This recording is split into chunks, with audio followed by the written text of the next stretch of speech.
Welcome to English with Sentences for Advanced Learners. Our first word is decent. Decent. Decent means someone or something that is respectable, modest, proper, or fair and kind. Let's see some example sentences. 1. As soon as I can get a decent video camera, I'll start making videos to put online. So, she wants to buy a proper and good enough video camera.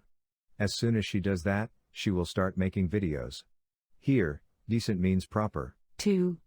I'm going to get an education and a decent job. Well, here, she wants to find a respectable job. Here decent means respectable. 3. The decent burial of the dead was a matter especially provided for by the Roman laws. So, decent burial means proper and respectable burial of a dead person. Right. Decent is a quite useful and common word in daily English. Can you make a sentence using decent? If yes, please write it in the comments. This is English with Sentences for Advanced Learners. Our next word is abuse. Abuse. Abuse means to use something to bad effect or for a bad purpose, misuse. It also means to treat someone with cruelty or violence, especially regularly or repeatedly. Let's see some example sentences. 1. Child abuse or child maltreatment is physical, sexual, and/or psychological maltreatment or neglect of a child or children, especially by a parent or a caregiver. Well, we should protect children from child abuse. That's a serious problem. 2. Substance abuse, or drug abuse, happens when a person uses a drug over and over again, in ways that hurt their health. Right, drug abuse is really harmful for health, it can even be fatal. 3. Physical abuse means any non-accidental act or behavior causing injury, trauma, or other physical suffering or bodily harm. That's correct. Can you make a sentence using abuse? Our next word is demeanor. Demeanor. Demeanor means the way a person behaves toward other people. Let's see some example sentences. 1. I was extremely nervous for my first lesson, but Anne's calm demeanor immediately put me at ease. So, this person felt relaxed as a result of Anne's calm behavior toward him. Anne's demeanor was relaxing, calming. 2. The dog's demeanor changed whenever he was around his abusive owner. So, this dog's owner is treating the dog badly.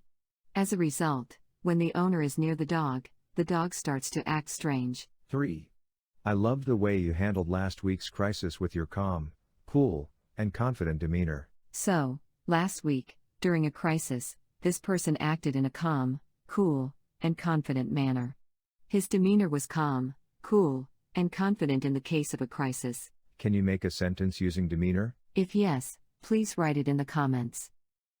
Our next word is mundane. Mundane. Mundane means ordinary and not interesting in any way. Let's see some example sentences. 1. She hates her job because she is asked to do mundane tasks every day. So, she doesn't like doing the same boring things at her job. She feels they are mundane, or in other words, ordinary and not interesting at all. 2. The entire family moved to a countryside home because they were getting fed up of their mundane city lives. So, they find city life mundane, which means boring and not interesting. That's why they moved to countryside. 3. I love to pull people out of their mundane thought patterns and make them think differently. So, this person likes influencing other people to think differently. He tries to help them get rid of boring thought patterns. That's correct. Can you make a sentence using mundane? If yes, please write it in the comments. Our next word is tedious. Tedious means something that is boring and repetitive. It also means tiresome because of length or dullness, boring. Let's see some example sentences. 1. If you describe something such as a job, task, or situation as tedious, you mean it is boring and rather frustrating. That's right. My previous job was just like that, tedious, boring, and frustrating. But now, I am really happy presenting English with sentences. 2. A tedious task is a task that is extremely repetitive and requires no real thought, but the task is required over and over again. That's correct. People working in factories usually have tedious tasks. They do the same thing over and over again. 3. When you've got a pile of tedious work to complete, it might seem like a good idea to take it on when you're feeling energized. Well, nobody likes tedious work, but sometimes you gotta do what you gotta do. Our next word is vanity. Vanity means excessive pride in one's appearance, qualities, abilities, achievements, etc. Let's see some example sentences. 1. The handsome actor's vanity was well known. So, the handsome actor is extremely proud of himself. He sees himself too good-looking or overly talented. 2. Failure to be elected was a great blow to his vanity. So, not being elected was a big shock for this person. Looks like he was overconfident about this election. But he lost, and it was a great blow to his vanity. 3. The new bridge was quickly condemned as a pointless vanity project, intended to enhance the reputation of the mayor. So, people believe that the only purpose of this bridge is improving the mayor's reputation. So they call it a pointless vanity project. That's correct. Can you make a sentence using vanity? If yes, please write it in the comments. Our next word is dinky. Dinky. Dinky means something small or insignificant. Something tiny and cute, small and attractive. Let's see some example sentences. 1. I can't believe the dinky salaries they pay here. So, looks like they don't get paid much. Their salaries are very low. That's why they call the salaries dinky. 2. You might live in a dinky apartment or sit down to a child's tea party, sipping out of dinky, doll-sized teacups. So, here dinky apartment means little apartment, and dinky, doll-sized cups are tiny and cute cups. 3. It's a dinky little boat. It's very small, doesn't have much power, and may tip over at any moment. So, the boat is so little, it is not powerful at all, and it may overturn easily. That's why they call the boat dinky. Can you make a sentence using dinky? If yes, please write it in the comments.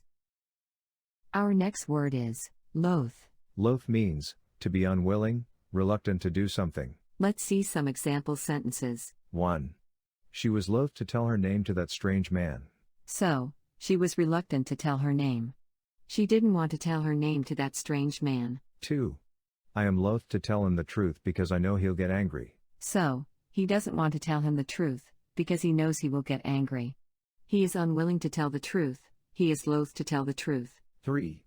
Organizations are loath to admit this is a problem. So, organizations don't want to admit that there is a problem. Make sure you don't confuse loath with loathe, with an E at the end. While loath means to be unwilling, reluctant to do something, loathe means to feel intense dislike or disgust for. Let's study loathe in another lesson then. Good idea. Also, if you have any other suggestions, please write them in the comments.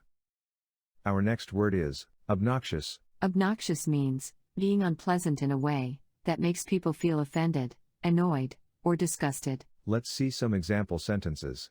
1. As a rude and obnoxious man, he has been found guilty of coldness, of not being friendly or open enough with those around him. So, because he is a rude and obnoxious person, other people find him cold. They think he is not friendly. Right? Exactly. 2. Throwing stones at the bus is another example of your obnoxious behavior. So, it is an annoying and unpleasant behavior to throw stones at a bus. Of course. It is also offensive. Let's hear the last sentence. 3. I always feel out of place when I am around people. I feel obnoxious if I laugh or talk too much. So, she feels uncomfortable around people. It feels weird for her to laugh or talk too much. That makes her feel obnoxious. Our next word is snitch. Snitch means someone acting as an informer or decoy for the police. Let's see some example sentences. 1. In the criminal sense, a snitch will provide information to the police in order to obtain lenient treatment for themselves. So, a snitch gives information to police, and in return he gets rewarded or gets better treatment from the police. 2. The guards didn't just ask him to snitch on his fellow inmates, they also asked him to provide false informant testimony against another guard. So, the guards asked him to provide information about other prisoners, and also provide false testimony against another guard. 3. I can't believe you would sink so low as to snitch on your best friends. Here, the person gave his friends information to the police. That's correct. Nobody likes snitches. Well, maybe except the police. Ha ha. You are so funny, Matthew. So, this is the end of our first video. We have just studied 10 new words. How many of these words do you think you learned well? Are there any words you didn't understand very well? Please write them in the comments. Also, please let us know what kind of words you would like to learn. We are here to help you improve your English. I am Matthew. And I am Joanna. Hope to see you in the next video. Have a nice day.